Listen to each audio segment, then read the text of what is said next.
What is going on, guys? We are back playing some more Minecraft Unabridged, and no, your eyes are not deceiving you. I do in fact have some golden wings. Finally, it only took us forever to get them, but now we have creative flying. Yeah, flying Pikachu. But that is besides the point, because today we have a lot of work to do to upgrade our spawner setup and our power generation setup, so we got to jump right into it. Pretty excited because you guys really seem to like the Endergenic generator setup, which is phenomenal because I too am in love with it. It looks awesome, it works perfectly, it's relatively cheap, it's just all around a great power setup that is, in my opinion, extremely underrated. Also, I want to tell you guys that Dizzy Aaron seemed to really like this setup and is looking to pay me to help him set up one. He's going to pay me in some really cool Tropicraft armor that is really OP, you pretty much take no damage. And he has been told that it is not going to be nerfed. So yeah, we're going to do that exchange pretty soon, hopefully on camera. Nice little collab, so you can look forward to that. But that's enough talking from me about random stuff, which I am really good at. Today, we're going to be upgrading this stuff, like I said. My inventory is full of goodies that we're going to use. So first off, we are going to be using this cardboard box filled with a cursed earth to upgrade this spawner. Now, I never knew this, but cursed earth, obviously it spawns monsters on it. I think we all know that, but I didn't know that if you put one single block below a vanilla spawner, it'll spawn mobs really fast, and it also keeps it spawning, even if you're not there. So that's the one problem with this, is that it doesn't spawn when I'm not here. So, you know, we got a lot of ender pearls, but not as many as we could have if this was spawning constantly. So that is what we're going to do first, and to do that, we can just easily break in here, and we do need to get this cardboard box so that we can stop the enderman from spawning. So we gotta get up here and slap this down. Oh, flying is so nice. So we can slap that down right there. And I did increase the height of this room just because, well, it takes a little bit to explain, but apparently with cursed earth there used to be a bug. I don't know if it's still a bug, but a bug where enderman could pick it up and then it would crash the server. So to avoid that, I tried to put the cursed earth farther away from the enderman on the off chance they tried to pick it up. But it doesn't seem that that is a bug anymore. Where did my other box go? Oh my gosh. Where did, oh, okay, it's in my inventory. Gosh, inventory tweaks, you're screwing me every time. Okay, so we gotta put, I think we can just right click the box right below it. Nice. Okay, so now we gotta remove both of these, and we can remove the cursed earth one first. There we go. And let's turn on the magnet so that we can get this back. And the spawner. Oh darn, we need something that, we need this to not be in our inventory. Iron axe, the only tool, well I guess a sword and an axe are the only two tools that I still need to make. There we go. And magnet. So now it should be spawning even faster than before, which is great. Oh, let me in. Let me in. There we go. Haha, Mr. Enderman. Turn this off so we're not burning through power. And okay, that is good. Wait, do these not stack? Oh, they don't stack even when they have nothing in them. That's killing me. But we do need to get some smooth stone to cover this hole up. So now this should be spawning really fast and when we're not here. I don't know if you'll be able to tell the difference now, but you will be able to tell the difference when, well, I'll be able to tell when I'm offline and we're getting a bunch of ender pearls, which is all good. Another thing we're getting are dimlets, and the string I assume is just a spider that spawned in there once, which shouldn't happen anymore, but the dimlets are for making dimensions with, I think it's RF tools, yeah it is RF tools. So someone could put these to good use, we're not going to use them yet, so eventually I will have to figure out a way to filter these out of the system, but what we're going to do now is break this and hook up an automatic, we'll pretty much hook up a line from that'll go into the buffer. Oh, you know, we can just do that. Okay, so I was just going to hook a line up directly from here over to a barrel that goes into the pearl injector, but I guess what we could do is just put a buffer chest in here that will essentially allow it to store anything that's not actually an ender pearl or can't go into the barrel in the chest. So we're going to have to break this chest. It's going to spew all that stuff out. Small step to a big roll. Oh, it's the dimlets. Oh man, okay. So the chest, we don't need a very fancy chest. It got sucked into here, of course. It always does that. It's really annoying working around here because of that. But the chest can go here. No, we're not going to do that. I want to put the chest somewhere that it's not going to be in the way. It got sucked in there again. Oh my gosh. So the chest can go, where can it go that's not in the way of something? I guess we can put it over here, because what I'm going to do, we can break this, and we're going to run the line pretty much like this, under here, around the edge of here, because I don't really want to see it, but I need to break this to get in here. So we're going to run it down like this, so it's going to be below the floor. Get all that stuff out of there. I think we should have enough of these item conduits. Oh, you know what? This one needs to be the conduit facade. Okay, there we go. Oh, look at them. So many are dying. So many more than usual. Very nice. So this will be always extracting like usual. And then we can just fill this in with these conduits. And I think we should have enough. I'm sorry if the conduits are disappearing. I don't know. I know we just updated to fix the thing with Ender.io, but I don't know if that was to fix the bug with conduits constantly disappearing. So the chest can go somewhere in here, is what I'm thinking. I'm thinking maybe like right here. We could put the chest. So this isn't necessary. We can just get rid of the other ones eventually. But for now, on the off chance that we do want some of these dimlets, we can put this here and extend it out. It looks like we're going to have just enough. So the barrel can go right here, right above it. That can go there, and that can go there. So we need to change this to be inserting. Can we get below there to change that? Or do we need to break? It's getting a little cramped in here. I may raise the ceiling eventually, but for now it should be okay. So this can be put to insert, and it should work. Okay, that is good. And then all we need to do is make this so it's ender pearls in here. And I need to lock this. I think it's shift. Oh my gosh. Okay. How do you lock these? I think it's like shift right click, shift left click. No, whatever. It doesn't really matter once we get it filled because it's not going to run out. There's no ender pearls in here though. I guess it must have been running. Okay. So all this should be good over here.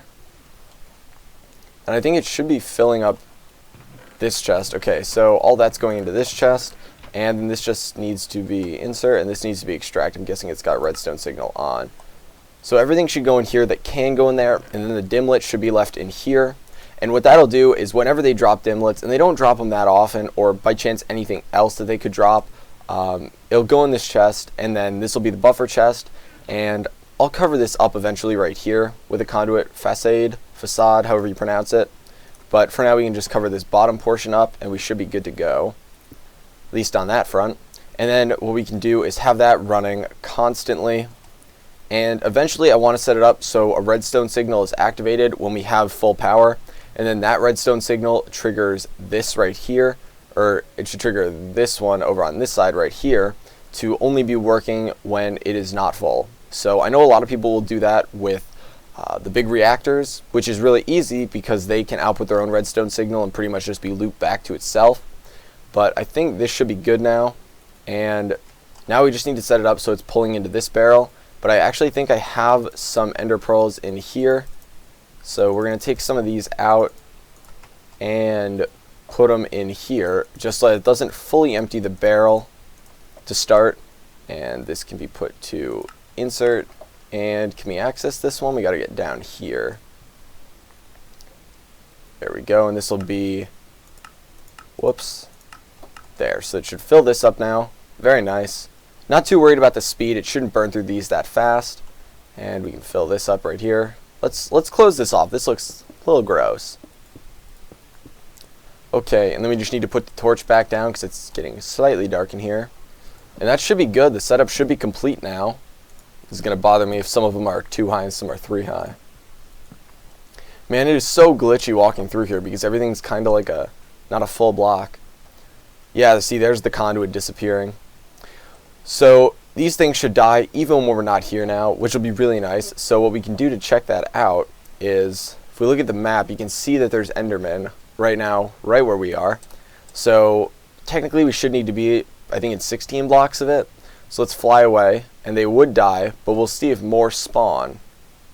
So they don't disappear in like the next couple seconds, as long as there's still faces over there for endermen. It should mean that they're spawning. I'm really liking how our place is looking from this view too. Okay, yeah, another one spawned. I was trying to think of things to say. I was like, I don't really want to not say anything, but I didn't know what to say. So yeah, this should keep spawning, even when we're not even here, because we have it chunk loaded, which is really nice. So the next thing that we need to do is actually start getting power from these, because if they're going to constantly run and they're going to burn ender pearls, then we need to get this power going somewhere. And to do that, I have made a vibrant capacitor bank, which is the upgraded version of what is at our base right now. I've made a couple tesseracts, and what we're going to do is hook all these up using these fully upgraded ender energy conduits, which transport way more power than we need. And we're going to put those down. It gets these are really bad with disappearing, I've noticed, but once we get them down, it's okay. Hopefully that bug will be fixed soon, if there's any way to really fix it. I don't know if it's a conflicting mod thing or if it's a bug or what, but I think it should be okay. So I want to hook the power up, even though we might be wasting conduits, I want to hook the power up over here. Oh, I'm trapped. I'm trapped. I want to hook it up over here because there's not much going on over here. Okay. This is really freaking me out, guys. Not like freaking me out, like scaring me. It's bothering me, though. Okay, so we want it to go into the vibrant capacitor bank first to act like a buffer, and then we're going to put it into a tesseract, which will then be sucked to anywhere that we need it to go. And the way that'll work then is that it's not getting tesseracted somewhere whenever we need power, so we have no buffer, because if we have no buffer, we can't leave it running. So we're going to throw this down, and it should be accepting. It's getting a lot of RF per tick. It's actually getting the maximum amount of RF per tick right now, but I think that's probably just because these have so much RF per tick, or RF in them total. Was that 5 million? So this is going to get filled up pretty quick. I don't even know how I'm going to use all this power, but we can start by recharging both of these. Not that that'll take long. So once we have this, we're going to put the tesseract down, and I think we can configure it so that it goes into the tesseract from here. We're going to have to make, I think we can probably just do 501. Yep, no one's using it, so we'll do rages power. Set that frequency, and this will be sending energy only, which is fine. Wow, this is almost full. Man, the power generation is so OP. And it's constantly running, so it's actually generating power while it's going down. It can barely drain it fast enough. You can kind of see it's like going back up as it's draining. That is very nice. So this is now running, and I want to make sure that it is accepting energy from this. So we need to make sure this is outputting. It should be inputting from that side. I don't even know if we need to change that for this side, but down here it should be outputting. And hopefully this is working. I wonder if there's a setting on this to output a redstone signal. Active with signal, active without signal. Never active, always active. So I wonder, I guess there isn't any way to output a redstone signal when this is full, or I'd have to look into it. But hopefully I can figure out a way to turn this off automatically whenever we don't need power. But if this is constantly spawning, which it does look like it is, we actually probably should be gaining or having a net gain of ender pearls. So I'll keep an eye on this, but right now we're at like 5.5 stacks, a little bit over 5.5 stacks. So I will keep an eye on this just to make sure it is working properly. And I think all the conduits down here should be working properly. Oh my god, tell me I didn't just put a power conduit down there. I think I did. No, I don't want that. I really don't want that. Oh, we're going to have to break this. I'm going to have to break it because I just screwed up. I just done screwed up, guys. This is why we can't have nice things. It's because rage always screws up. Oh, so now we got to redo this. Item conduit. And then we got to put... I hate how you can't put these conduit facades over things that are already there. You got to put them down first, and then you got to put that there, and then you got to set this to extracting with our redstone signal. Okay, so now it's good. So now what we can do is head back to our base, if I can get out the door, and throw down a tesseract, and I think that should work with the power. I don't know how I'm going to get rid of this later, because if I get rid of that, then we lose all this. Whoa, okay, that was glitchy. If we get rid of that, though, we lose all the cool cables running around. Even though that's not really an efficient form of power, I think it still looks really cool. So kind of want to keep it, but we can throw this down like right here, and I think this should be giving off power. So rage is power. I don't actually know how we test that though. So this has RF in it. What if we, I guess the way to test it would be to disable this right here and then run one of these machines. So what can we run in one of these machines? Do we have anything that needs to be run through here? I just want to make sure it's outputting power properly. Let's just put cobblestone in there and sag mill that up. So that is losing power, and it should be sucking power from this thing. Oh, you know what? We need to set this. Okay, so it's receiving power.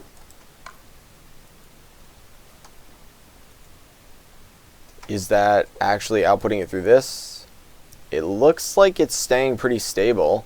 I don't know why it was at like 600 before. Maybe if we stop draining it, it'll go back up now. So let's see. Just make sure it goes up a little bit. Yes, it does. Awesome. So this is working, powering it fine. We just need to get this back now. Oh, I don't even know how to get that back. I think I have to break it and redo it, which is fine. And we don't need these upgraded energy conduits here just because this isn't going to be sucking up that much power until we get like an AE2 system going. Oh, that's going to make glass for us. Okay. Well, it looks like the upgrades all around worked pretty well. One unfortunate thing is that I got 3 deaths while I was using the unstable ingots. And I'm pretty sure, I'm not going to show the video clip, but I went over there, over here, and I was like, oh, I'll stay away from the house in case it blows up. Let me say, I have really shaky hands, so it didn't go super well, but I should have been able to make it. Put in both recipes in a vanilla crafting table, and it didn't give me the option to actually turn it into a ring. So then it blew up and killed me twice. Actually 3 times. Yeah, no, it killed me 3 times.